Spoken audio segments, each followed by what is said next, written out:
Hi, it's Karen with Living Our Dream Homestead, where today we're going to be making baked hash browns. If you haven't yet subscribed to my channel, please click the button down below. If you've already subscribed, thank you very much. Well, the first thing we need to do is we need to preheat our oven to 400 degrees.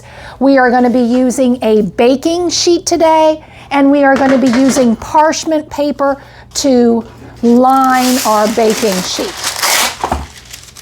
Kind of like so.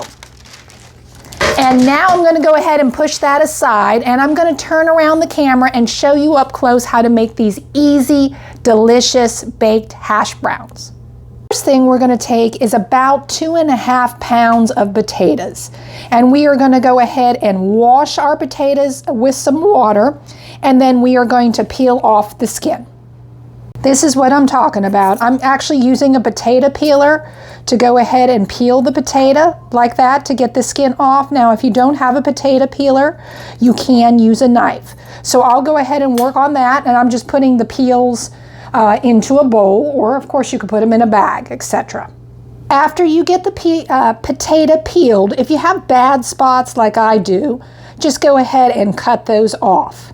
Well, I'll go ahead and work on peeling the rest of these potatoes. Here's all the potatoes.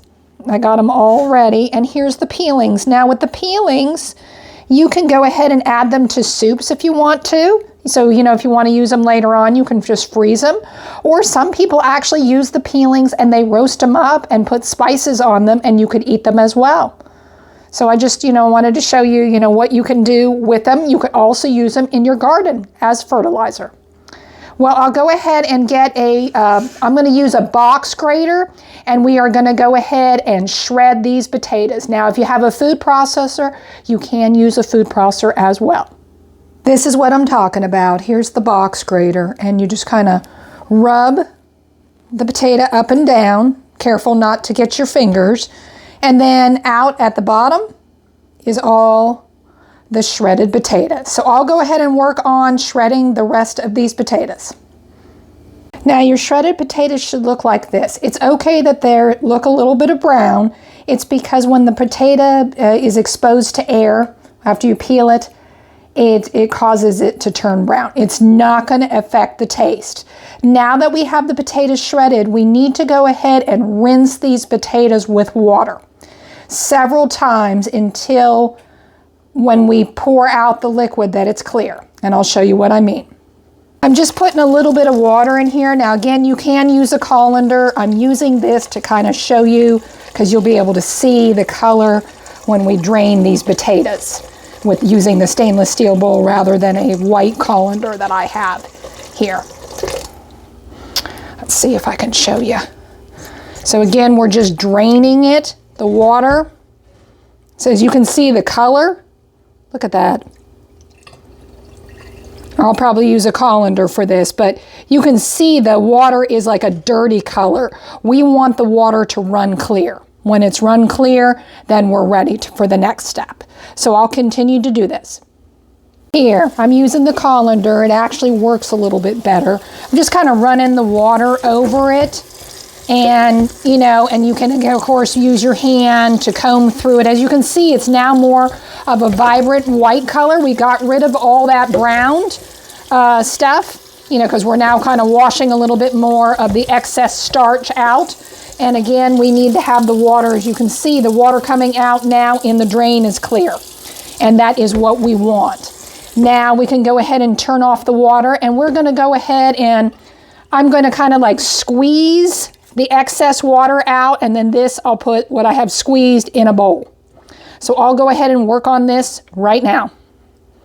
The reason why I was squeezing out the excess water from the potatoes with my hands is it makes the hash browns more crispier.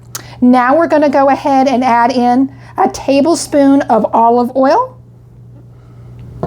2 teaspoons of onion powder, 1.5 teaspoons of garlic powder.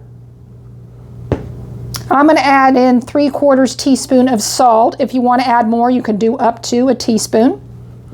And then I'm going to add in some oregano. I'm going to do at least 1/2 teaspoon, but I might go to 3/4 of a teaspoon. Oregano is an excellent spice to add to your hash browns if you'd like. You know, some people add even black pepper as well.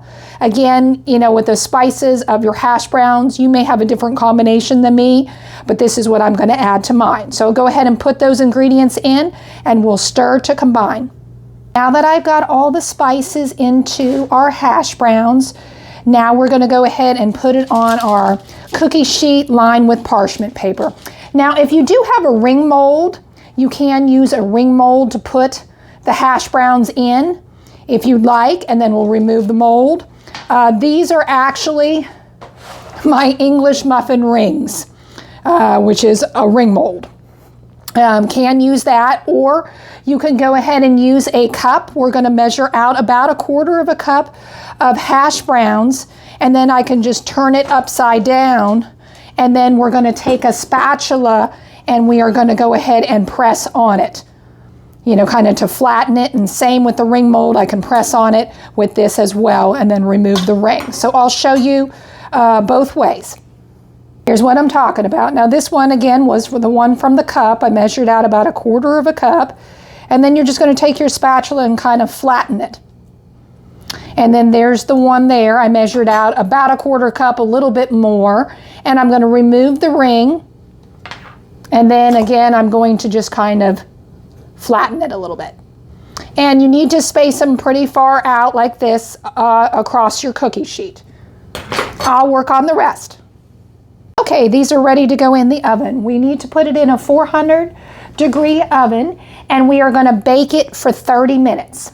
After the 30 minutes, we are going to have to take it out of the oven, and we are going to have to flip these over and bake an additional 15 to 20 minutes.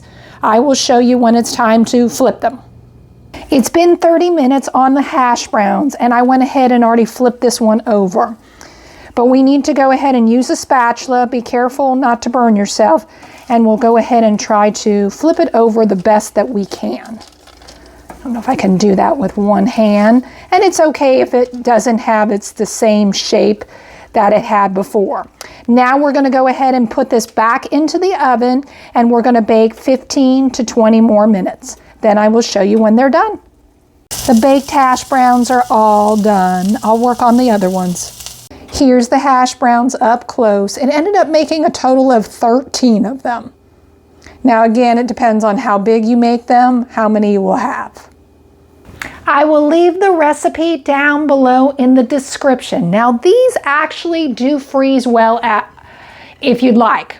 I usually take mine and wrap them in some aluminum foil and then just stick them in like a Ziploc freezer bag, and then I just pull out which one I want and I microwave it.